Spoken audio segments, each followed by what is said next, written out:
Vandens valdymai. Baltame fone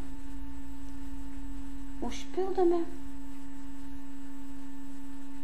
tamsius taškus magijas arba sudedame magijas tamsius taškus visą seną kolektyvinę sąmonę ir užpildome tas, kas mus spaudžia, dideliu vandens sluoksniu. Kai užsipylė didelis vandens sluoksnis, kai kuriais momentais šie tamsūs taškai tampa figūriniais kvadratiniais metrais. Tada užsideda 3 apsauginiai sluoksniai. Pirmas apsauginis sluoksnis tamsiai pilkas, antras sidabrinis, o trečias baltas. Vanduo užlieja kvadratus, o tarp kvadratų apsauginiai sluoksniai, pirmas 5 cm, antras 10 cm, o trečias 15 cm. Šie apsauginiai sluoksniai atrodo kaip lankai, o lankai uždedami tam, kad sulyginti vandens pasaulio figūrinius kvadratus. Baltoje spalvoje kuriasi baltos spalvos molekulės arba kristalai, kurie po kažkokio tai laiko pereina į sekančio sluoksnio dalį, kad užpildyti save visais kristalais ir spindinčia šviesa praleidžias ląsteles. Antras ir trečias lankų formos atspindi kvadratus ir tai, kas susiję su visomis jų struktūromis. O visos struktūros paremtos žmogaus vidumi, o didelė vandens srovė pramuša iki šiol būtas kvadratų apsauginės dalis, kurios buvo dar iki šiol nežinomos. Vandens srovė patenka į kvadratą spiralės formą. Toks vandens pratekėjimas nepaliečia kvadrato pagrindinės dalies arba vidinio pasaulio, kuris dar buvo iki šiol nežinomas. Vandens srovė įeina į pasaulio dalį, o tenai pasaulis sudarytas šiuo metu iš molio atvaizdų ir kvapo. Stipri vandens srovė nuplauna arba ištirpdo molį, o ten, kur nuplovė, atstatė vandens kristalizuoti taškai, kuriuose yra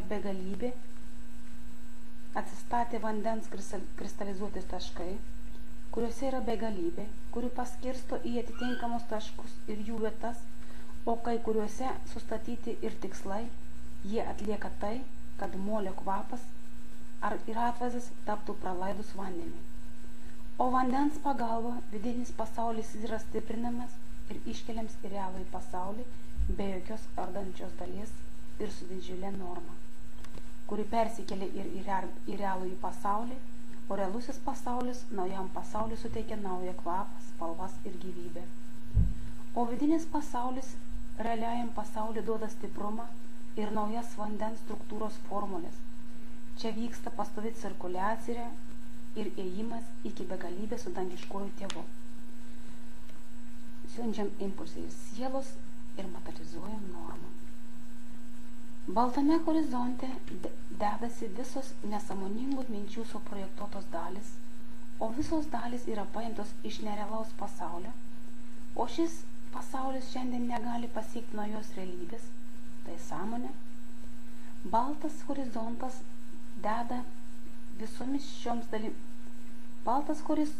padeda visoms šioms dalims pereiti į šviesos dalį ir sukurti savęs išvalymą, o išvalymą pradeda formuoti saulę, o jie atrodo kaip didelis pasaulis, kuris priartėjo prie visų nesąmoningų minčių.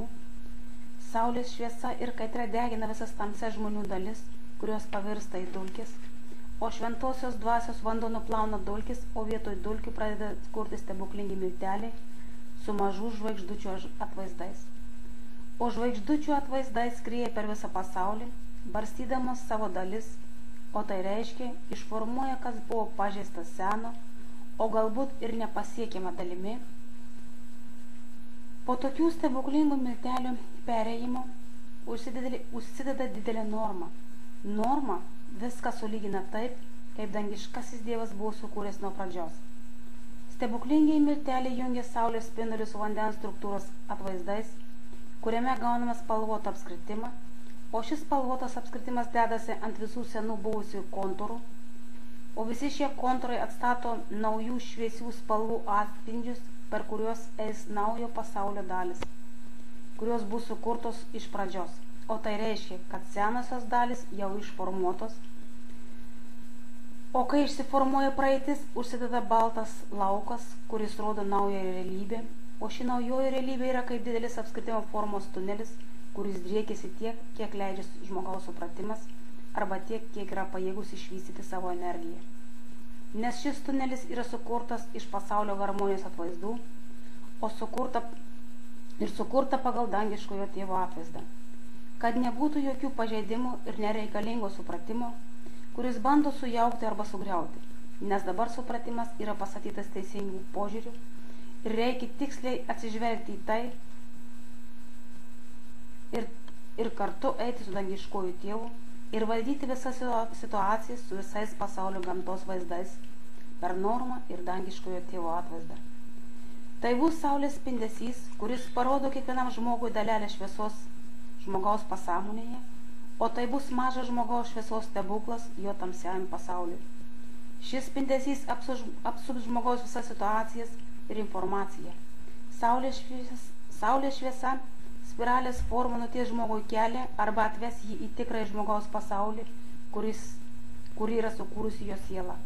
Šis pasaulis yra žmogaus asmeninė dalis, kuri kurs naujus sielos spindesius ir išformuos visas senas iki šiolei buvusias dalis, kurios jau nebetitinka naujos realybės ir nebekuria reikiamos energijos, kad žmogus galėtų save realizuoti tinkamai.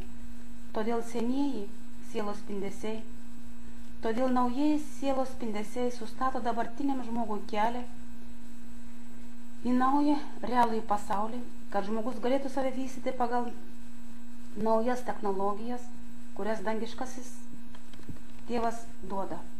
Nes saulės šviesa, iš kurios liejasi spinduliai, o šiuose spinduliuose technologijos, kurias reikia pažinti kiekvienam kaip tikrąjį supratimą visos realiosios dalies. Čia naujai kuriama saulės energija, kuri pereina į žmogaus fizinį kūną, o žmogaus fizinį kūnas pradeda realizuoti save taip, kaip yra paruošta žmogaus pasąmonė ir jo jungimas su gamtos pasauliu. Nes čia didelė norma, o per normą sudaroma cirkuliacija pagal dangiškojo tėvo atvaizdą.